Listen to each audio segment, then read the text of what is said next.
एक समय की बात है, 5 मेंढक एक साथ किसी जंगल से जा रहे थे।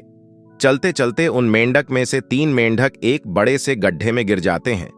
5 में से 3 मेंढक गड्ढे में गिर गए तो ऊपर 2 बचे। अब गड्ढे में गिरने के बाद वह तीनों मेंढक ऊपर चढ़ने की बहुत कोशिश करते हैं, लेकिन वो गड्ढा बहुत बड़ा था। उस गड्ढे से बाहर निकलना इतना आसान नहीं था।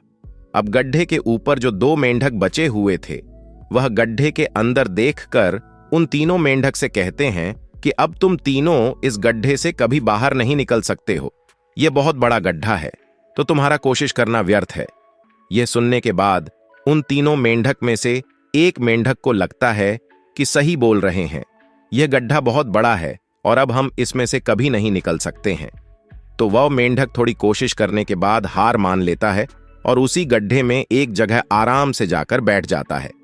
अब बाकी जो 2 मेंढक थे, वह अभी भी ऊपर चढ़ने की कोशिश कर रहे थे।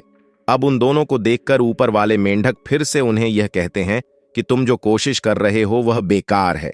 तुम इस गड्ढे से कभी बाहर नहीं निकल सकते हो और अब तुम्हें अपनी सारी जिंदगी इसी गड्ढे में गुजारनी पड़ेगी। अब यह सुनने के बाद जो 2 मेंढक कोशिश कर रहे थे ऊपर चढ़ने की, उनमें से एक और मेंढक को यह लगता है कि यह सही बोल रहे हैं, अब हम इस गड्ढे से कभी बाहर नहीं निकल सकते हैं, और वह भी हार मानकर बैठ जाता है। लेकिन अभी भी उनमें से एक मेंढक ऊपर चढ़ने की कोशिश कर ही रहा था। ऊपर वाले 2 मेंढक उसे भी कहते हैं कि क्या तुम्हें सुनाई नहीं दे रहा है? उन दोनों ने हार मान लिया है और तुम अभी भी यह सोच रहे हो कि तुम इस बड़े से गड्ढे से बाहर निकल सकते हो। वो ऊपर वाले दोनों मेंढक उसे बोलते रहे, लेकिन उनकी बातों का उस मेंढक पर कोई असर नहीं हुआ और वह मेंढक कोशिश करता रहा और कोशिश करते करते वह उस गड्ढे से बाहर निकल गया। अब उसे वह सारे मेंढक देख रहे थे कि यह बाहर कैसे निकल गया। मैं आपको बताता हूं कि वह मेंढक बाहर कैसे निकला। वह मेंढक इस बड़े गड्ढे से इसीलिए बाहर निकला क्योंकि वह मेंढक बहरा था, उसे कुछ सुनाई नहीं देता था।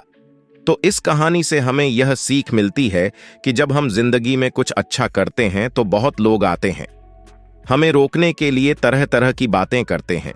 लेकिन अगर आपको अपने काम में कामयाबी हासिल करनी है तो बहरे बन जाओ उनकी बातों का।